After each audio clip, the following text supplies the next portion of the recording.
What's going on, everybody? It's your boy Zoe Notice off DFS, here to bring you the NBA slate breakdown for the massive 11-game slate we got on the dock today. Now, before I even get into that, we gotta look over some stuff from yesterday and do some little bit of housekeeping. But I promise you, we will get into the breakdown.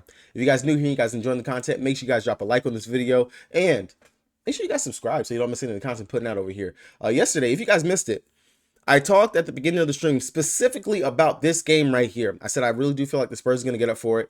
It didn't make any sense to me why Milwaukee Bucks were only a 9-point spread. 9.5 spread is what it was sitting at. Just didn't make any sense to me. It was not sitting right with me just looking at it and everything. And lo and behold, the game was close. The Spurs played a really great game, and in all honesty, it was great. If you got the right pieces from the first game and just went correctly meticulously into the second game with just a couple of the right pieces from over there, you had a pretty decent night. And I just really just looking at it, just period, some of the stuff that we touched on, of course, was Giannis being able to go out there, do decent. Damian Lillard, bounce back game, bounce back spot. It looked very shaky for him in that first half because he was not hitting anything. Second half, he came out, he looked amazing. Chris Middleton, for whatever reason, they sat him out in the second half. He played the whole first half, played 15 minutes out of the first 24 or wait, 24 minutes inside the first half, and then second half, nothing. So definitely at the end of the day, definitely feel like we hit some stuff right here on the head,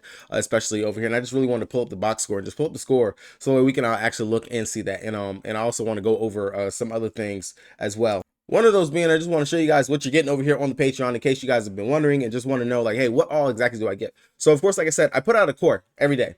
For, no matter what, if it's a slate I'm playing it, I will put out a core 2-game slate. I specifically said play light because, again, if you don't have the right pieces, something goes wrong, you're not going to hit it right.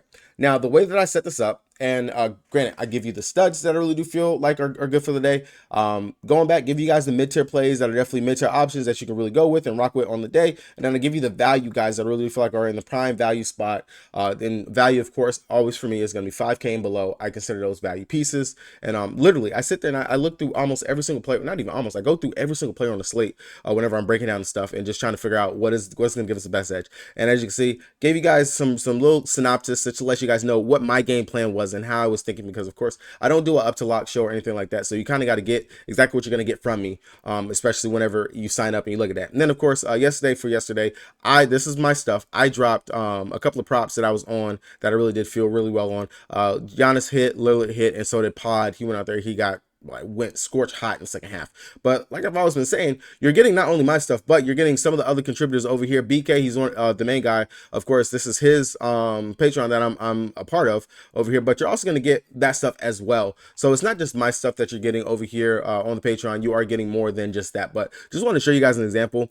Yesterday, again, Trey Jones should have been like one of the highest owned players, if not anything. Michael Porter Jr., a true dud game. Honestly, expected so much more from him in this matchup, despite everything he just did not deliver. Kevon Looney, surprise, he got the start. We talked about that. Really did, of course, expect Tracy Jackson Jr., Tracy Davis, however the heck you say his name, for him to get into foul trouble, things like that. And he kind of did and was getting some ticky-tacky fouls. And then KCP, he had a pretty decent, I'd give him a flourish game for him out there, but decent in the value sense for 5K.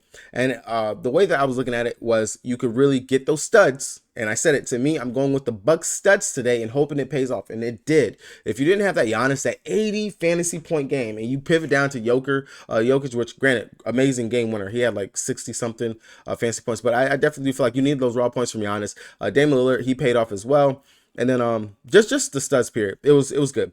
It was good all around. Really great projection. I did not cash, of course, having the dud from Michael Porter Jr. And then I went with who was it for value? I went with Wesley over Barlow, which I should have went with Barlow. I should have went with my gut on Barlow. Instead, I went with Wesley. I was like, Wesley, he should get the minutes. Came in there, picked up some quick fouls. So it was not good at all for me there.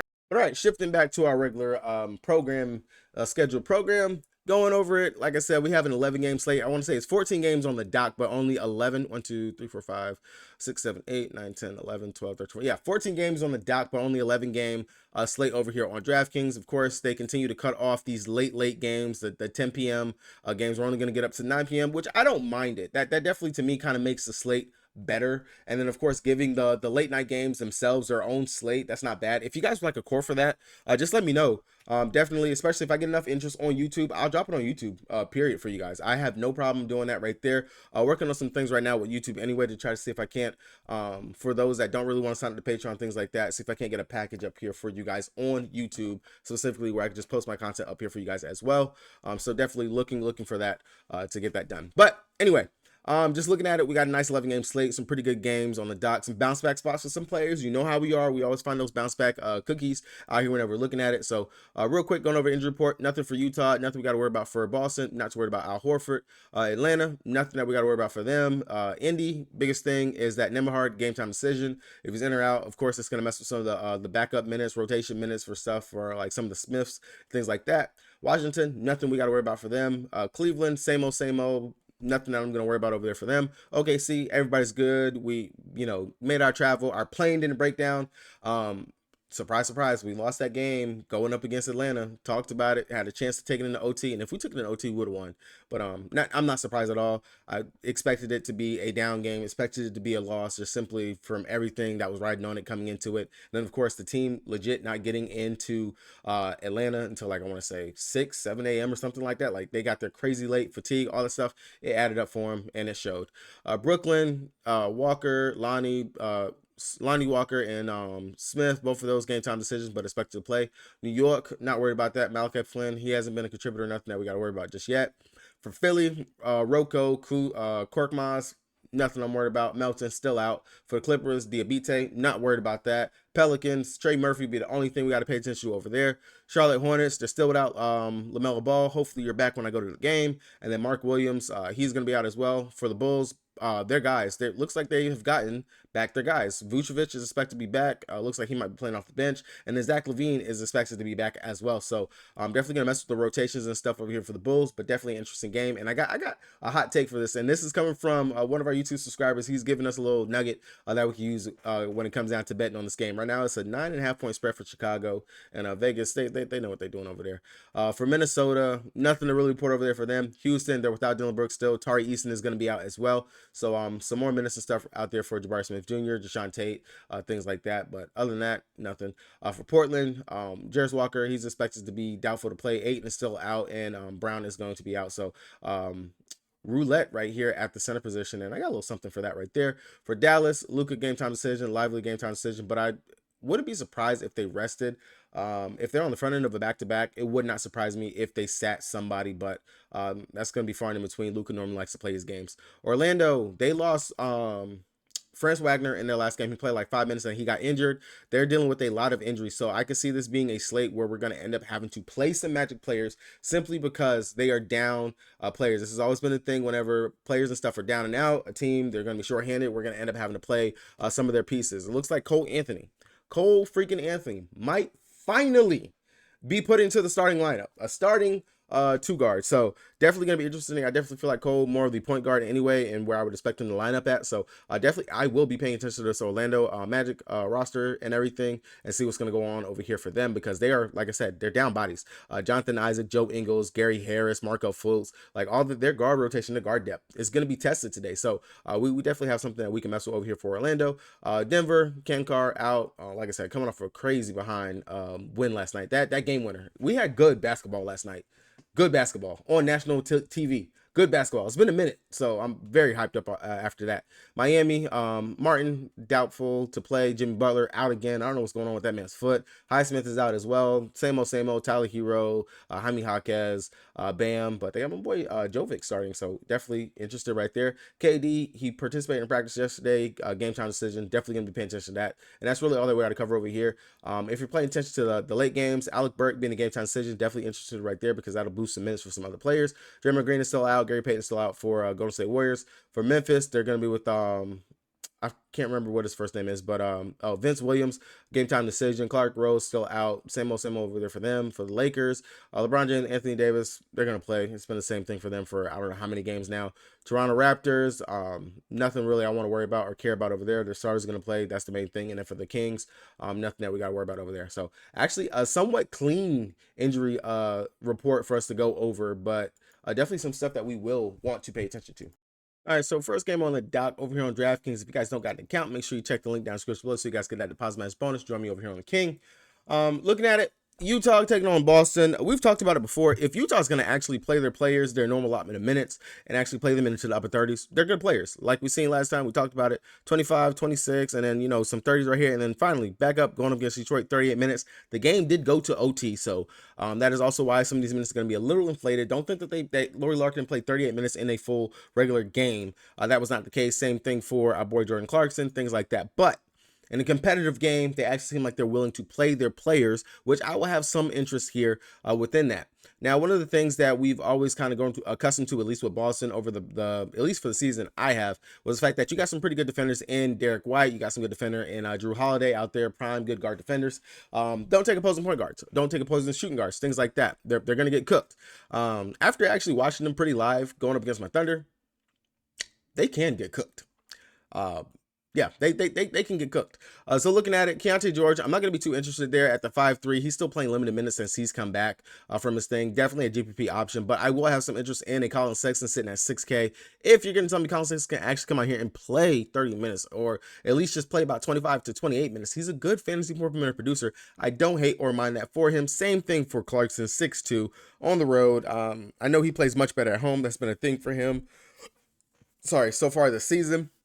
It's something that I have paid attention to, but I don't mind going to Clarkson as a GPP option. Again, it is a huge, big 11-game slate. I don't have too much interest here. Maybe some auxiliary pieces like Kelly Olynyk, or if you want to take a chance on someone like Fontecchio, definitely in the realm of something that you can go to. Jaylen Brown, I don't know what's going on with his defense this season, but it's not been pretty at all. And Fontecchio seems to be one of those players that will play regardless of what's going on out there on the slate and things like that. So, definitely don't mind looking at Fontecchio. He's been playing pretty good over his last couple of games. Just a little bit of an interest right there for him. Now, going over to the Boston side, of course, any team going up against the Utah Jazz, you got to think they're going to have a pretty good time and pretty good chance to go out there and pop off and have a good game. Over here for Boston, with everyone being healthy and back, really, you kind of got to be picky and choosy in regards to what you want to go to. If Al Horford was to miss and not play tonight, then definitely I'm going to have more interest in Porzingis to be able to go out there and play his minutes, just because no Al Horford, maybe we could see a little bit of an extension for KP. He has looked very well when he's out there and he's healthy. Don't mind going to him. With no Al Horford, I would expect maybe not Sam Hauser. Jeez, where are you? Luke Cornett at 4-2 to possibly get some more minutes, some burn and run out there. And then if the game was to blow out, I would expect Luke Cornett, Quetta to go ahead and get those minutes and burn. But outside of that, I take a chance maybe on a Jason Tatum if you feel like they're going to need him in order for this game to pop off and have a really big day.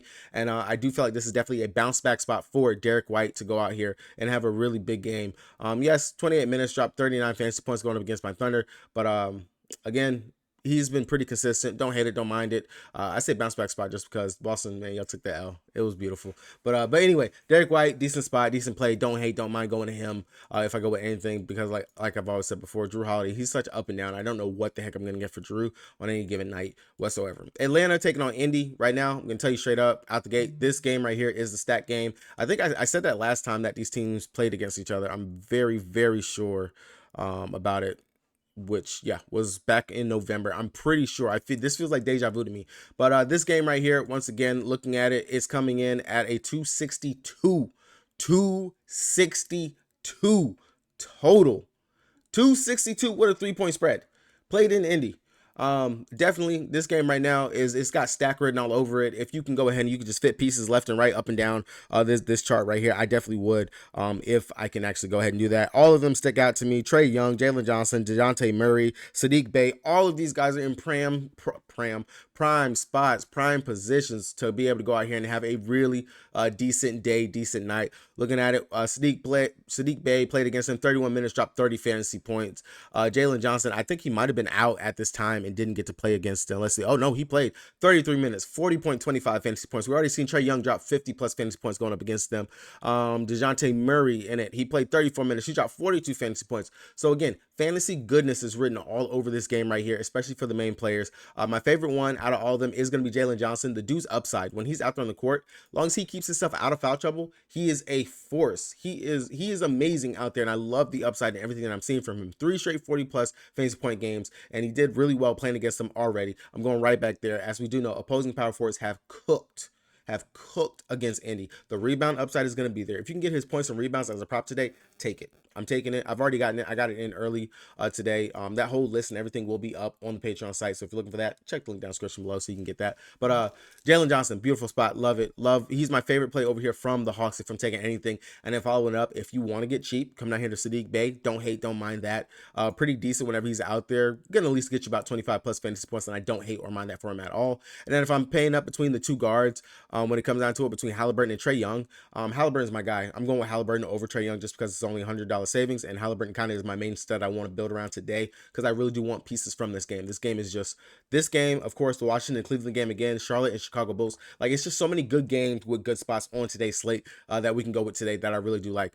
But Trae Young, DeJounte Murray, you can come down and get the savings to DeJounte Murray, pay up for Halliburton if you want to in that one, right? Or if you can fit both of them, Halliburton and Trae Young, get you a Jalen Johnson and roll it out like that. Definitely do feel like there's multiple ways that you can go over on the slate.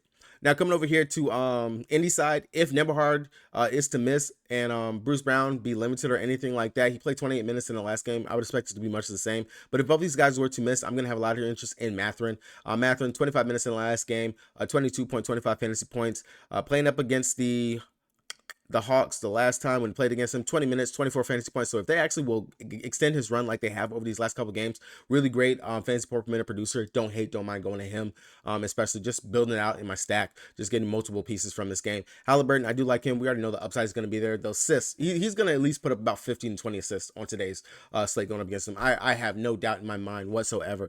Played against him last time, 39 minutes, 16 assists in that game, 37 points, 78.25 fantasy points. And tell me, who's going to stop him? Who's going to stop him over there? The Hawks don't play any defense. Indy barely plays any defense. It's just going to be a fast, back and forth, fast-paced game. And I love this upside for this game, period. Outside of that, I'll take a stab at Jalen Smith.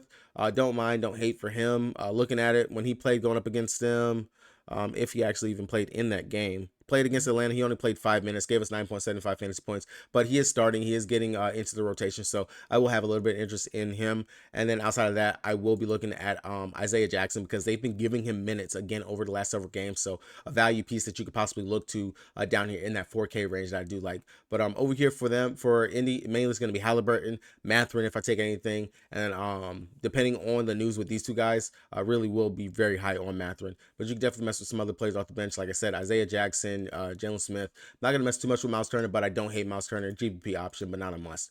OKC taking on the Brooklyn Nets. We recently just seen this game not too long ago. I don't hate it again, but OKC, we're going to definitely get the dub right here. Like I said, my team, they're rested. They're good to go. They're going to come in here. They're going to come in as a force to be reckoned with. If you can pay up for SGA, that's going to be a direct pivot off of the Trae Young, off of the Halliburton, things like that.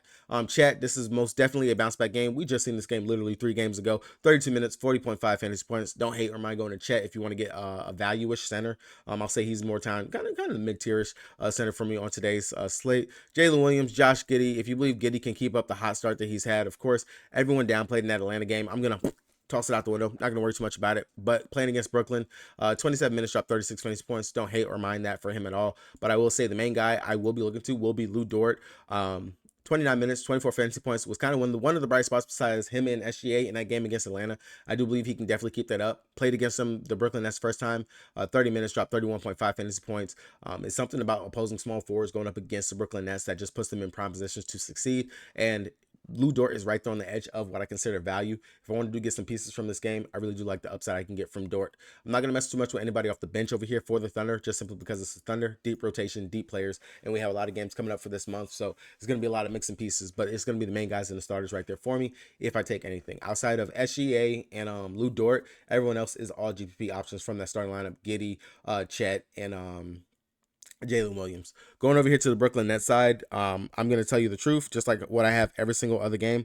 The only player I will have sub interest in, is going to be Claxton, simply just because the rebounds will be there, the upside in the paint, those things like that. That's it. Played against the Thunder, 37 minutes, dropped 48 fantasy points. Love it. The upside is going to be there for him.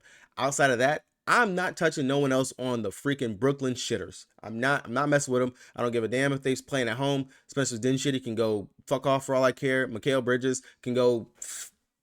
I'm not even going to say what I was going to say in regards to Mikal Bridges because it would have been rude. I don't want to get a strike on my channel. But Mikal Bridges, fade for me. All these other guys, bump them. Claxton, only safe play I see over here. Only thing that my eyes can even focus on when I look at the Brooklyn Nets, period. New York taking on the 76ers. This should be a close game, especially with the defensive pieces that the New York Knickerbockers were actually able to get. One thing that is really interesting to me, and if you guys can go ahead and jump on this prop while you can, Jalen Brunson, those assists, man, they've ticked up over the last couple games, and his potential assists have ticked up in the last 2 games. Really do like the upside for him here with that. I didn't think that trade for RJ Barrett, well, with RJ Barrett would have affected him this much in that department, but it has.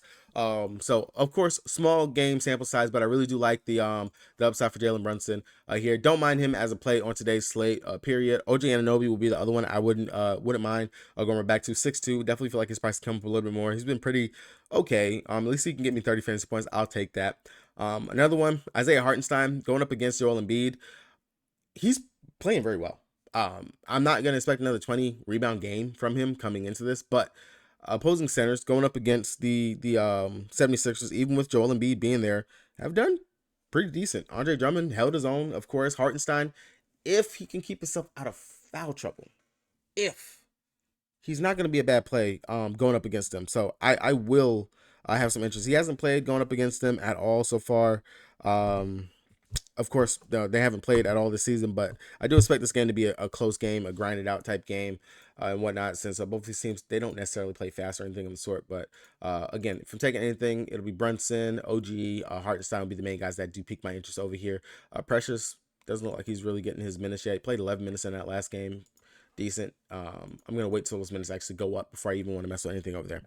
Going over to the 76ers side, of course, as always, Joel Embiid, the high usage rate that this man has. Everything that he does, it is JoJo.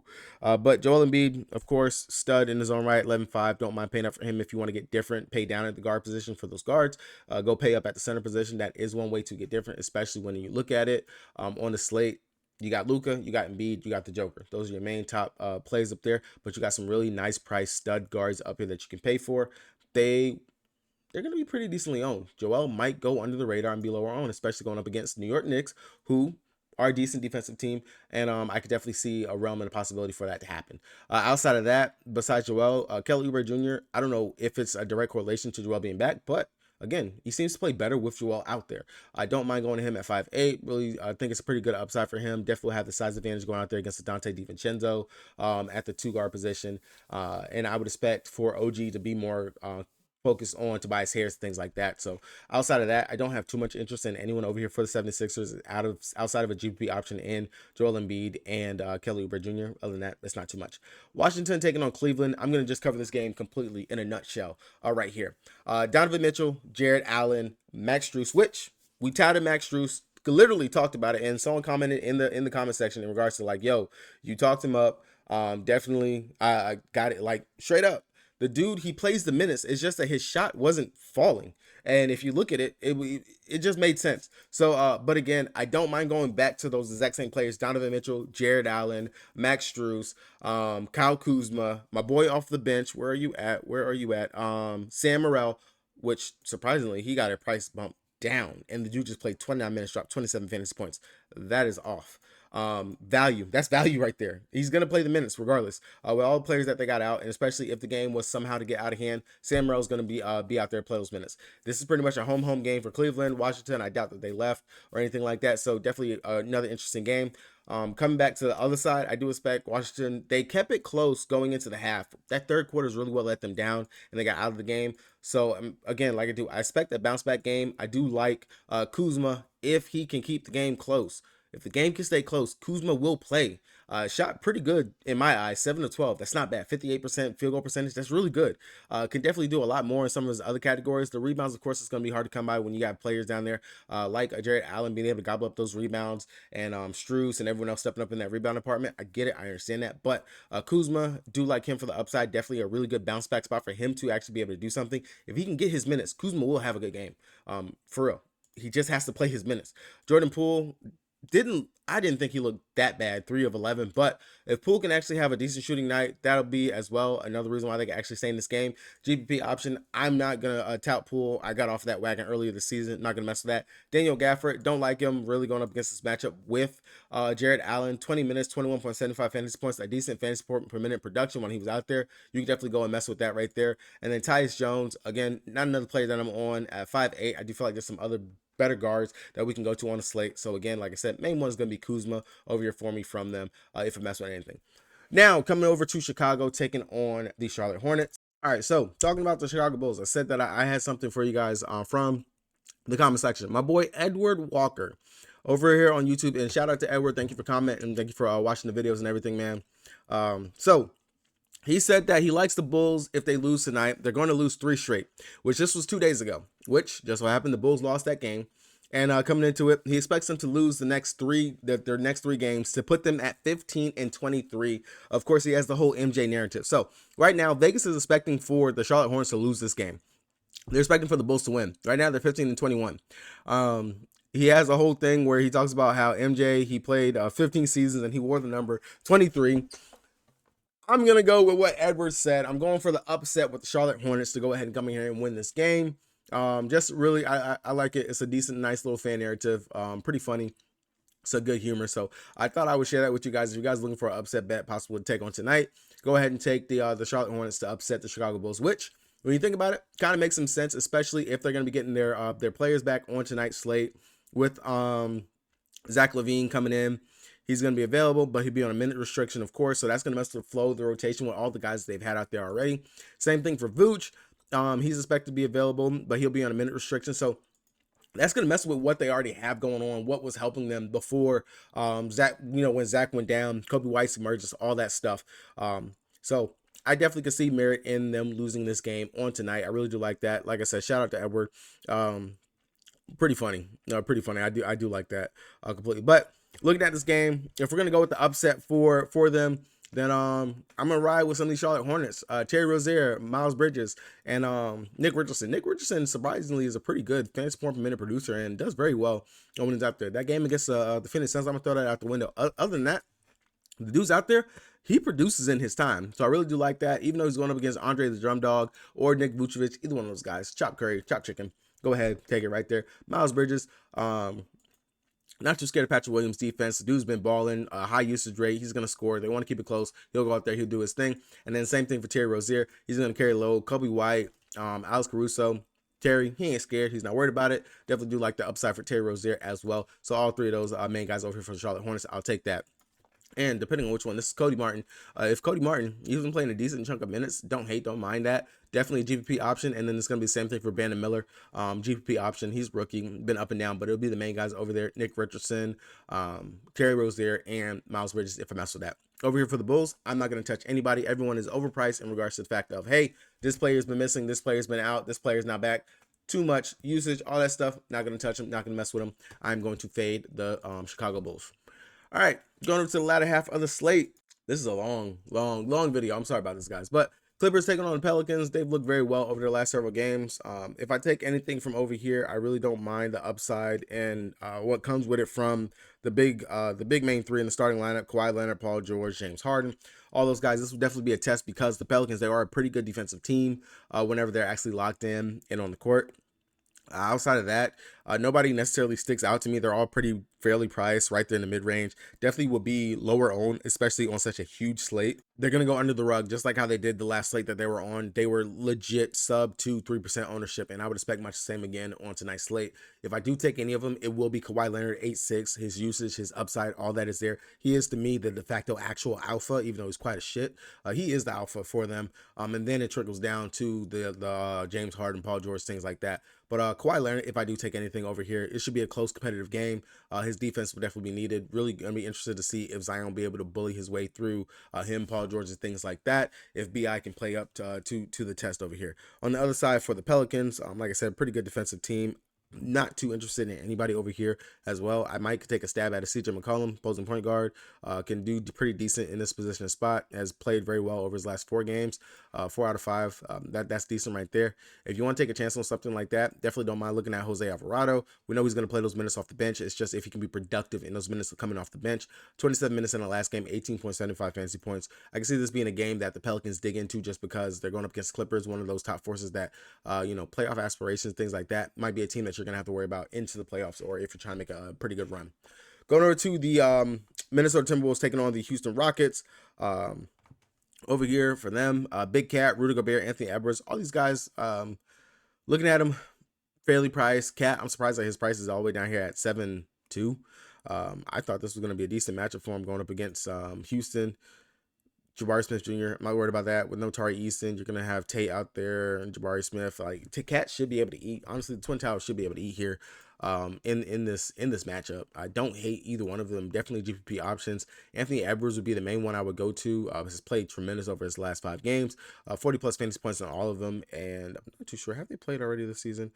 No, they have not played this season. This is one of those where they haven't played yet. But opposing 2 guards that have played going up against them so far this season have done decent. We've had some outlier games. Eric Gordon dropped 38 fantasy points. DeJounte Murray dropped 34. So nothing really to write home. Nothing really pops out, sticks out. I don't even really see any value. You can always go with the regulars like Kyle Anderson, Nas Reed off the bench or something like that. But other than that, it's being played at home for Houston. Houston is very good at home. They play much better at home than they do on the road. So I do expect the game to actually be close, and I'll be one of those type of games. Going over to the other side for the Houston Rockets, Freddie V and Şengün both be the main 2 guys I want to get to. If I take anything over here, Şengün has been playing tremendous. Really good offensive game. Definitely will be tested going up against Rudy Gobert and Karl-Anthony Towns down over there. Same thing for Freddie V, dealing with Mike Conley, defense, things like that. I don't mind either one of these guys as GVP options, but no one really, like legit, nobody from this game truly sticks out as a must play or something that we want to get. And even as I look through my notes here, I don't have anything from this game. This is one of those games I crossed off because there was nothing for me. Going over to Portland, taking on the Dallas Mavericks. We literally just seen this game. I really hate how we get some of these back-to-back games like this. But Anthony Simons, I want to say that was his first game coming back after being injured and whatnot. Was it? Yeah, it was. He played 27 minutes in that game, 25.25 fantasy points. I like going right back to him here again. Luka, Kyrie, their defense doesn't scare me. If Portland wants to stay in this game, it will be with Simons. Brogdon, looks like his minutes going right back down with all of their guards being back. So Brogdon, not going to touch that at all unless Scoot, Sharp, or something like that was to be able to miss or something. I'm not even going to go there. Now, the biggest interest thing here for me is going to be the center position, especially with Jabari Walker, especially to be out. He's listed as doubtful. Let's go to center real quick. So you're going to have Reith, which I would have expected for him to start, but looks like they don't have him as starting. Picking up 6 fouls. All right, Reith, definitely I have some interest there because he's a pretty decent fantasy point per minute producer when he was out there. But if they do give this kid Ibo Baji, I think that's how you say his name. If they do give Baji actual true minutes to play, I don't mind the kid. He's definitely interesting, to say the least. But 3,600, decent value play right there. I will say there might be merit in looking at Reith because Reith technically is the backup center and has been playing minutes, has been in the rotation. Baji recently just got in the rotation. Like, he has no logs. He was logging a whole bunch of DMPs and stuff like that. So there might be some merit in fading Baji if you're looking at him as your value play on today's slate and going up to Reith instead. But Portland definitely going to be a little bit shorthanded in the power forward and center position spot. Really, it is just going to be Reith and Baji as those 2 main guys. And unless they decide to go small ball with Jeremy Grant at the center position or something like that, it's going to be very interesting to see nonetheless what they do. Wainwright, he's a stubby, chubby power forward. He is not. No. All right, over here for Dallas. If Luka was to miss, then of course Kyrie becomes your main option that you're going to want to go to. If Luka actually plays, then I really don't have any eggs in the basket. I want to mess with this. Too priced up, kind of stepping on each other's legs. If they actually can blow out this game, they're not really going to hit value. Nothing really excites me. If Lively is going to miss, then Powell, of course, becomes in consideration, something that we can go to. Outside of that, no one pops out, sticks out as must plays that we want to go to. Coming over here to Orlando. been kind of waiting to get to this game. Orlando taking on the Golden State Warriors, coming off the back end. Well, sorry, coming playing against Denver, coming off the back end of a back-to-back for Denver. They just played last night. To me, this is going to be the Paolo Banchero, Cole Anthony, Jalen Suggs show. Like, it's gonna have to be, simply just because they're down players and all the usage and stuff that other players used to have. It's gonna be there. Cole Anthony, 6'5". I do have some interest in him. The dude, whenever he gets minutes burn and run, like actually true minutes burn and run, he's a pretty good player. So I really do like the upside for Cole Anthony. As you can see, he can definitely drop 40 plus fantasy points out there for you. Getting Denver on the back end of a back-to-back, definitely do. I have some merit going there. We just seen Pod lit him up. We just seen Steph Curry lit them up. So Cole Anthony, Jalen Suggs, if they can actually get it going, really do like the upside for them. Paolo Banchero, he's gonna have to deal with that Aaron Gordon defense. Opposing power forwards, as we've seen last night, they've done so whenever it comes down to it. Kuminga, I really don't know why they went away from him from the Warriors. They always do that. The dude does not get to play enough minutes for what he can actually go out there and do. But opposing power forwards going up against the Denver Nuggets, they've done so. He's already played them once this season. Dropped 41 fantasy points in that game, but he will be dealing with Aaron Gordon defense now. If he can actually get it going, get it stroking, flowing, definitely do see the upside for him. With France going down that last game, he dropped 54.5 fantasy points in that game, played 45 minutes in it. So don't mind, don't hate it, paying up for him as a stud. Over here on the Denver Nuggets side, your usual suspects, Nikola Jokic, Jamal Murray. Apparently, he's on a minutes limit still. They mentioned that last night during the broadcast. Only 32 minutes out there going against the Warriors. Still dropped 41 fantasy points. Don't hate, don't mind going to him. But the main two guys I'm going to want to go to, Aaron Gordon going up against his former team. Don't hate, mind going right back to AG. 47 fantasy points last night. I don't expect another 30-point performance, but do like the upside. And then Michael Porter Jr. as a bounce-back candidate. 14 fantasy points last night. Not going to cut it, not going to do it. Lit them up the first time he played Orlando. Really do feel like he's in a really great bounce back spot. Playing at home, definitely do want to hop back on a player who let down the game prior. And you guys know it. Michael Porter Jr. is going to be that guy for me today as a definite bounce back candidate. All right, we are finally on the last game of the slate. If you guys made it this far, thank you guys for watching throughout this whole video. Make sure you guys definitely do drop a like on the video. Definitely means a lot to me, especially just the fact like you guys really sat here and listened to me ramble about basketball for almost 40 minutes. Over here for Miami, the main player that I'm going to go to, just because I don't think that he's priced equivalent to what he should be, especially because he's starting, is going to be Jovic. As long as Jovic gets to go out here and actually play his full allotment of minutes, if my system would actually go ahead and load. But as long as Jovic gets to go out here and play, he's a really good fantasy point per minute producer when he's out there on the court. I really do like the upside. 4-4. I definitely can see him having a pretty decent game. Going up against a Phoenix Sun team, even if KD is going to be back, they're kind of all over the place in regards to their defense. Now, Jamal Cain will be someone else I would take a GPP option on. Not a must, as long as they're going to actually let him play. That's definitely something that's up in the air. But of course, you can go to your regular suspects and Bam Adebayo, Tyler here if you want to mess with there. But the value that I can actually get from Jovic, really do like him as a late night hammer, as someone I would look to if I want to go to there. That'll be it. Over here on the Phoenix Sun side, no one truly actually sticks out, especially if we're going to be getting Kevin Durant back. Depending on if he's going to be limited or not, that's definitely up in the air for what to do in regards to that. But still, his price is starting to come up there, but I don't mind it at all just yet. 7,200 for Bradley Beal. Let's see if we can hit that next tier and get me a 40 fantasy point type game. At 7,200, I will take the chance on that as a GPP option, not a must or anything like that. If KD is going to be out, then of course that is going to boost both these guys in Beal and Devin Booker. But outside of that, I'm not going to force anything at all. All right, guys, that's going to be it for me. I will get this uploaded to you guys. I'm going to get my list, my player pool. I've already got it written out and everything with my notes and stuff. I'm going to get that stuff posted for you guys, and that'll be up on the site closer to lot. Just going to make sure some news that I'm waiting on doesn't break in the wrong direction. All that stuff will be up, and also my Flex Friday slip will be up. If you guys don't have an account on PrizePick, check the link down in the description below so you guys can get that. With that being said, it's your boy Zoe. Peace, good luck. Hopefully you guys cash out. Go Charlotte Hornets. Let's get that win.